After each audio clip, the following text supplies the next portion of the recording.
ए बच्चे,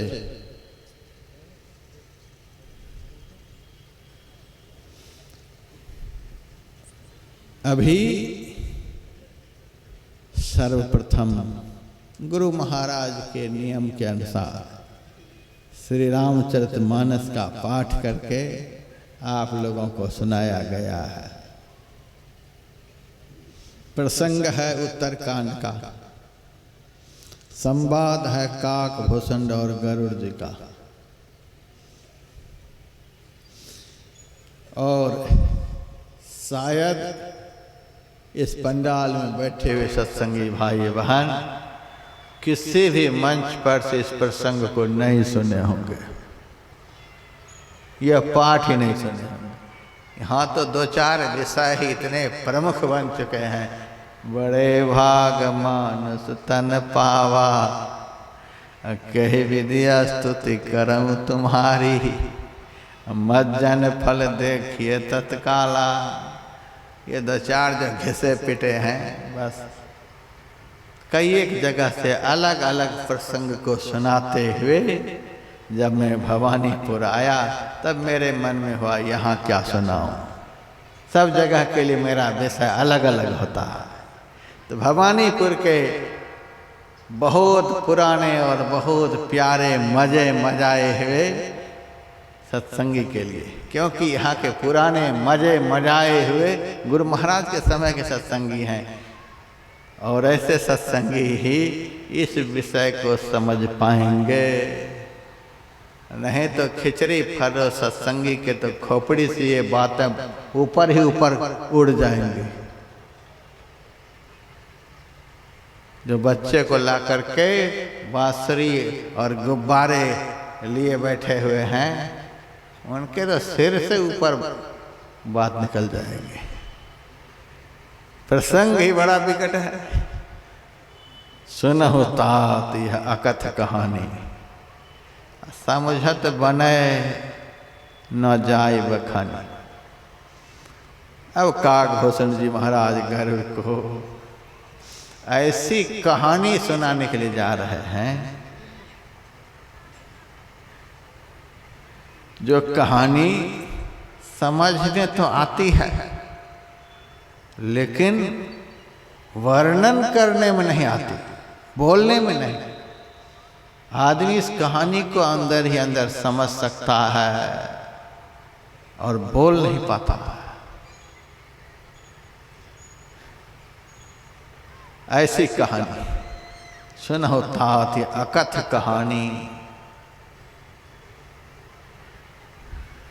परमात्मा को वेद में, पुराण में, शास्त्र में, उपनिषद ग्रंथ में अकथ कहा गया है।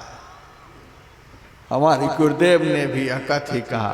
प्रभु अकथ अनामी सब पर स्वामी, गो गुण प्रकृति पर अकथ, जिसके विषय में कहा नहीं जाए। कहेगा कौन? मुंह कहेगा। मुंह एक इंद्रिय है, परमात्मा इंद्रियातीत है। इंद्रियातीत के विषय में इंद्रिय कुछ कहे यह कैसे संभव है? इंद्रियों के समझ से, इंद्रियों की पकड़ से, इंद्रियों के ज्ञान से यह कहानी परे है। इसीलिए कहा सुनहु तात यह अकथ कहानी, समझत बने न जाय बखानी। समझ में तो यह कहानी आती है लेकिन कहने में नहीं आती है। तो गरुड़ जी ने कहा कह तो दो, किसी भी तरह से कह दो। चलो बड़े इशारे से कहूंगा, साफ साफ कहने के लायक नहीं है। संत कबीर साहब से किसी भक्तों ने पूछा, बाबा अगम अगोचर कैसा, ताते कहीं समझाओ ऐसा। वह अगम अगोचर परमात्मा कैसा है, आप समझा करके कहो कि ऐसा। संत कबीर साहब ने कहा, जो दिसै सो तो है नाही, है सो कहा न जाई, सैना बैना कही समझाओ, गुंगे का गुड़ भाई। जो दिसै सो तो है नाही, वो अकथ अगम अगोचर परमात्मा जो इंद्रियों के द्वारा ग्रहण में आ रहा है वह नहीं है। जो कुछ भी देख रहे हैं, जो कुछ भी सुन रहे हैं, छू रहे हैं, सुन रहे हैं, वह परमात्मा नहीं। जो दिसै सो तो है नहीं, और वह जैसा है वह कहने में नहीं आता है। फिर भी सैन के बैन में, इशारे में कह रहा हूँ, गुंगे का गुड़ भाई बन करके कह रहा हूँ। गुंगे को बहुत बढ़िया फल खिला दिया जाए, मिठाई खिला दी जाए, और उनसे पूछा जाए बताओ स्वाद हो, बोल नहीं सकता है। लेकिन बढ़िया चीज खाने के बाद वह गुंगा बड़ा खुशी के मारे उछलता है, बड़ा प्रसन्नता जाहिर करता है। इस प्रसन्नता के कारण ही सामने वाला समझ जाता है कोई विशिष्ट पदार्थ का इनको रसास्वादन प्राप्त हुआ है, उनकी प्रसन्नता से अनुभव होता है। उसी तरह से परमात्मा में जो आनंद है, परमात्मा में जो सुख है, परमात्मा का जो स्वरूप है, बोला तो नहीं जा सकता, लेकिन उस स्वरूप का यदि अनुभव हो जाए तो अनुभव करने वाला अंदर से और बाहर से इतना प्रसन्न रहता है, उनकी प्रसन्नता बतलाती है कि यह व्यक्ति कुछ पाया हुआ है। आम जब पक जाता है तो गूदा उसका लाल हो जाता है। गूदा के लाल हो जाने पर धीरे धीरे छिलका भी रंग जाता है। आम जब पकता है तो भीतर तो रंग ही जाता है, छिलका भी रंग जाता है। छिलका के रंगने से आदमी को पता चल जाता है कि आम पका हुआ है। उसी तरह से जिन्होंने उस परमात्म तत्व का अनुसंधान कर उनका अनुभव कर लिया है, ऐसे अनुभव किए हुए महापुरुष ऐसे संसार में रहते हैं कि उनका आचार विचार व्यवहार बोलना चलना दुनिया के लोगों से अलग हो जाता है, और उसी से पता चल जाता है कि इनको कोई रस मिला हुआ है। ये पाए हुए महापुरुष हैं, देख करके पता चल जाता है। सन 1949 ईस्वी की बात है। इसी तरफ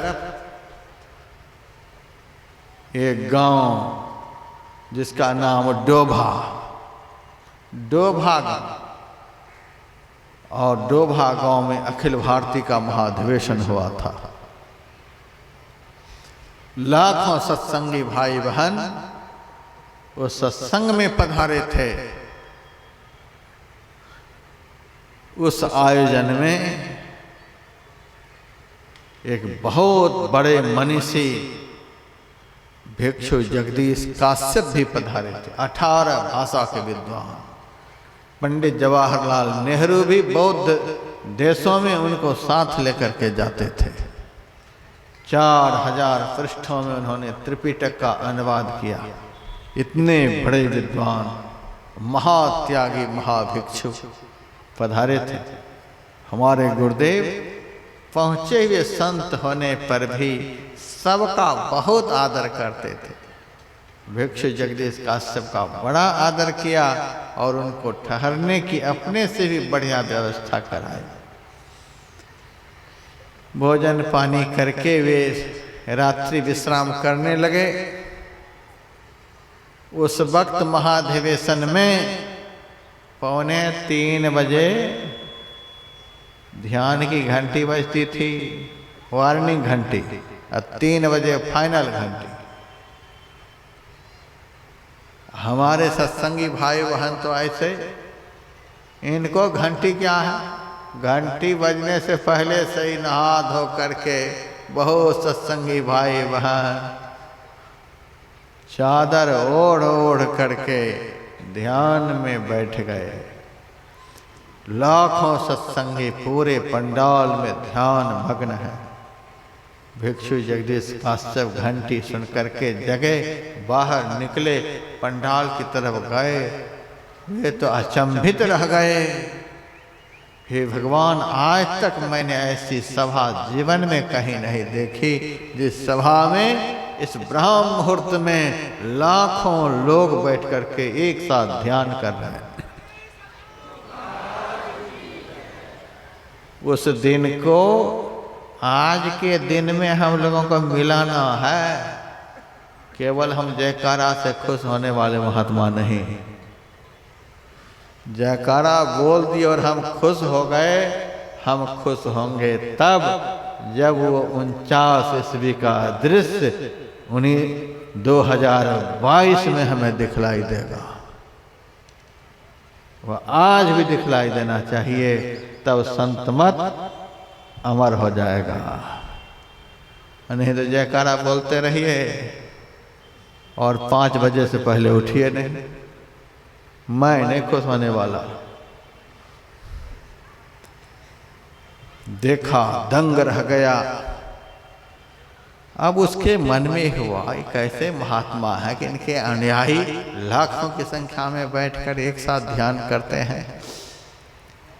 एक बार इस महात्मा को भी देख ही लेना चाहिए कि महात्मा क्या कर रहा है, और सही में देखना चाहिए। वो अच्छा आदमी था, मैं उसी को अच्छा आदमी कहता हूं, जो छात्र का भी प्रशिक्षण देखे और टीचर का भी प्रशिक्षण देखे। टीचर भी प्रशिक्षित है कि नहीं है, टीचर प्रशिक्षित है कि नहीं है, समाज उस टीचर को भी देखे और छात्र को भी देखे कि इसको कैसा प्रशिक्षण मिला है। दो में से कुछ भी नहीं देखे, केवल जयकारा करते रहे तो बात नहीं बनेगी। दोनों का प्रशिक्षणपन देखना है। तो भिक्षु जगदीश काश्यप साधारण विद्वान नहीं था। अच्छा अनुयायी को तो देख लिया, लेकिन महाराज को देखना है कि वे क्या कर रहे हैं। और जब गुरु महाराज के झोपड़े में गए, गुरु महाराज भी झोपड़े में ही,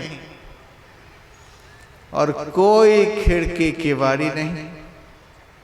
ऐसे ही साधु को किसका डर है? दैवी संपदा का सबसे पहला गुण अभयम है।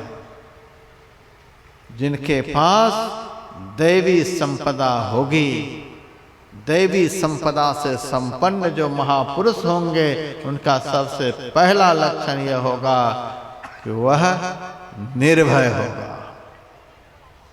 अभय होगा। यही उसकी पहचान। उनको डर नाम की चीज नहीं। आप संतों का इतिहास पढ़ के देखिए, जहर का प्याला दिए तो पी लिए, शरबत दिए तो वो पी लिए, जो दिए पी लिए, डरे नहीं कि इससे हमारा शरीर खत्म हो जाएगा। खाल उधेर लिया,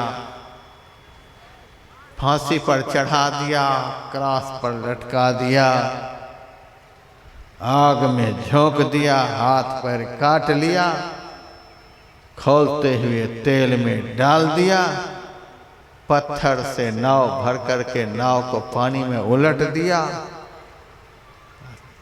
तो भी डरे नहीं।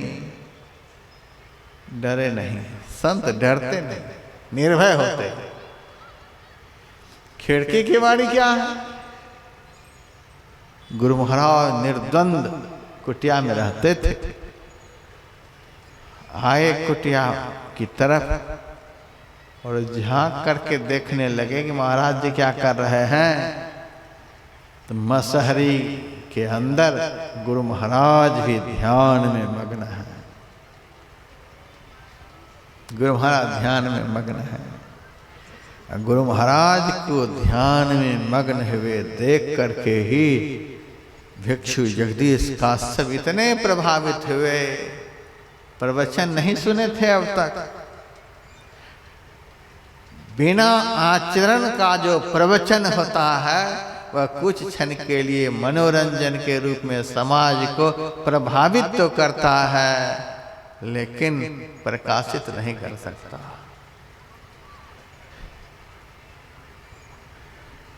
आज एक इस क्षेत्र के ही पलटू बाबा मेरे पास आए थे।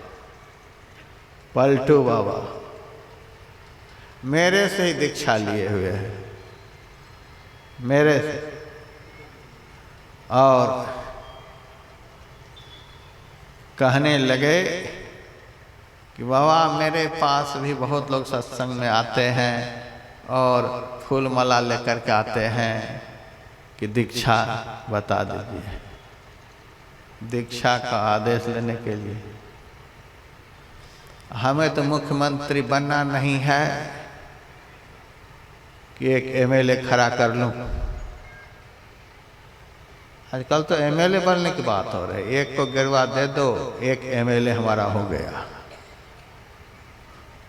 एक को दीक्षा देने का आदेश दे दो, एक एमएलए खड़ा हो गया। एक महात्मा को प्रवचन देने के लिए महासभा के मंच पर दे दो तो एक एमएलए खड़ा हो गया। इस तरह से एमएलए खड़ा करके और बूथ को कब्जा करके मुख्यमंत्री बन जाते हैं। हमें मुख्यमंत्री नहीं बनना है।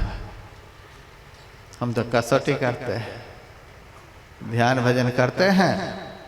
लोग तो जमा हो जाते हैं, लेकिन ध्यान भजन करते हैं बिना आचरण का। पलटू दास जी